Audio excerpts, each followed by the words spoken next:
Are narcissists unlovable? I'm making a response video to this guy. He calls himself the Nameless Narcissist. And I really like this guy's videos. He's a self proclaimed narcissist, and he straight up admits that he's unlovable. The guy is extremely vulnerable and open for a narcissist. And it's very interesting to try and watch him understand his own mind because we all are a little crazy. We all are trying to understand the world through our own unique lens. We all filter the world through our past life experiences, through our traumas, through anything good or bad that has happened to us. We see the world differently. It's very obvious when you meet an American compared to you meet someone from like the Middle East. It could be the exact same idea or theory, whether it's marriage, love and relationships.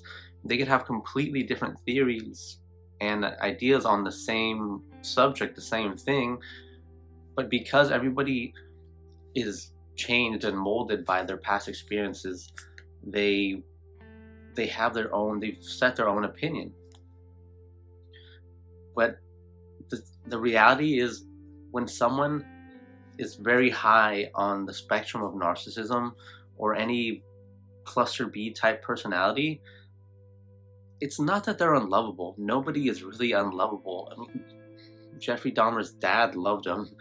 Not that they're good people, but no one is unlovable. But not especially, but a narcissist, you can love them. They're not unlovable, but it's gonna hurt to love a narcissist because a lot of not a lot, but I think the Nameless Narcissist admits that love to him is kind of he made an example of, how do you know the sky is blue? It's just blue, like you just know it is. And he just knows that he can't like feel love, that he's unlovable. Narcissists don't have, or if they do, they are very incapable to reach into those type of emotions, especially like the positive emotions. I've asked a narcissist and they tell me that they are like deeply unhappy. It's hard for them to feel like anything positive, and especially even more so for other people. So when someone doesn't when someone isn't capable of feeling love even for themselves, how are they going to love other people? Not necessarily that they're bad people for feeling that way. It's some kind of, well, it is some disorder, but it's some kind of thing that, whether it's something physically wrong with their brain, or they have just been so accustomed to this pattern of behavior that it's very hard to change. That's the thing about human beings. Once you're molded in a certain way, it's almost impossible to change your personality, right? Like, you've had a personality your whole life, and through past experiences and growing up and whatever, it's probably changed a little bit, but for the most part, you're still the same person. You're still you still have, if you were shy, you're still probably pretty shy. Maybe you've gotten out of your shell a bit. Maybe you've gotten even more shy. One of the secrets about the universe, and why I still have hope sometimes, that I don't think these people are necessarily unchangeable, because I was a completely different person several times throughout my life. And it's one of the things I found out about the human mind, the human experience. I read every freaking book you could read on psychology, meditation. I've read like every spiritual, like every religious book, right? The Quran, the Bible, all of them. And they all have similar experiences, but what I got the most out of is, you are capable of change. You are, most people, you can forgive them. You can forgive them. You can forgive the narcissist for what they did to you. And it's not that they're unlovable, but they would have to change first for them to be easier to love. Because if you love a narcissist, they're gonna hurt you. They're not, one of the best ways to identify any toxic person, especially a narcissist, is they're not going to reciprocate love, attention, like basically anything. They will in the beginning because they know that gets people hooked. They know that it's part of the shared fantasy. They might even, in their own way, love you or at least like you a lot in the beginning. But that's just a front they put on. Just like most people, we put our best foot forward, but the narcissist is like going even more so because their base personality is so low, just being straight up. They have to reach this, they have to over exaggerate. That's why they have to love bomb to get you hooked in.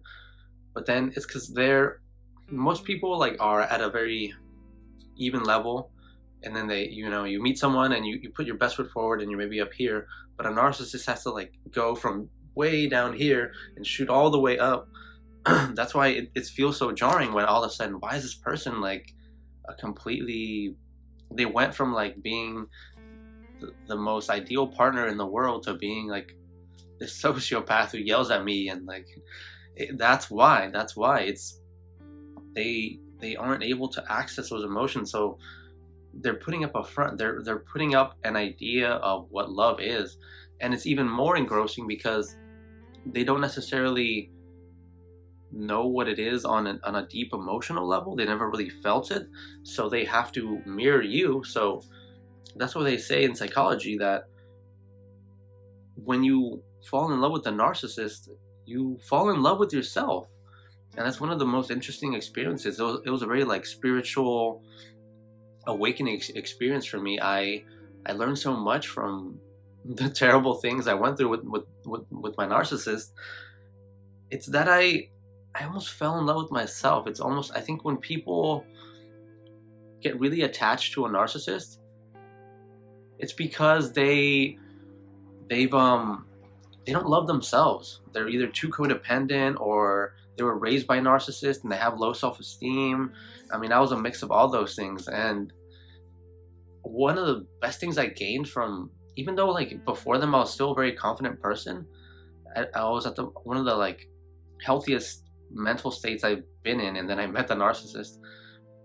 But I gained a lot of what narcissists have, I guess, is they kind of have it and they kind of don't, which is self-autonomy. I'm very independent and I'm very sure of who I am because after what happened with the narcissist, I feel like no one will ever be able to like hurt me or manipulate me like that again, which is kind of silly. You should always believe that there's someone even more, like, because there are people, narcissists are pretty low on the, more like a pure narcissist is pretty low on like the psychopathy spectrum most of the time. Like when you meet a real, like some like Jeffrey Dahmer type person, that's like a pure sociopath, whatever they are, you might get tricked again. And it's crazy. You don't want to be hyper vigilant. You don't want to always be on guard because you're just going to ruin your life just being this paranoid person. But